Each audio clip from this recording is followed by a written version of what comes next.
Good evening guys, dito Doc here. So meron tayong kasama ngayon, si Cassie. Hello guys, magpapakain tayo ngayon ng mga stray cats.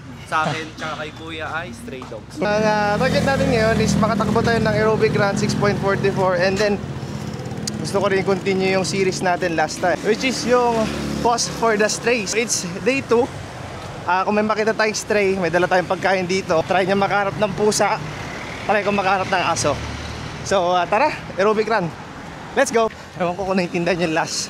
So yung pause for the stray, sinasabi ko nung day 1, stray purpose nito is during runs nyo, especially mga naka-watch dyan or gumagamit ng Strava, meron tayong pause button. Every time na may makita tayong stray, we can hit that pause button and try to feed the strays. 30 seconds of pause nyo, it can help that stray animal. No, malay mo, yun yung first meal of the day niya. So, I wanna spread the positivity, no, na maka-help sa community. Hindi naman ito mandatory, no. Just pag may nakita kang stray animal, pause mo, bigyan mo yung pagkain, and then takbo.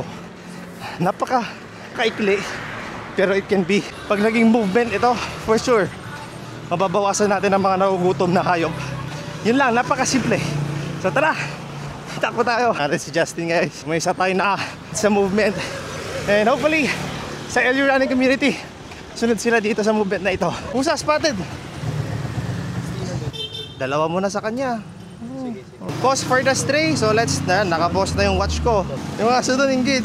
Ang kain na ni Mingming. So this one naman, tong aso. Ito yung plato Ito yung next na portable plate or disposable. Hashtag pause for the strays. And then Claygo din tayo Oh, yeah. So, let's continue our run. Napaka-simple, pero napaka-meaningful. Let's go. Pasarap. Okay, 6 km done. So tapos na tayo. We fed 1 cat, 1 dog. So it's a success naman. First day ni Justin Binyag. Spread the love. Pause for the strays. See you next video.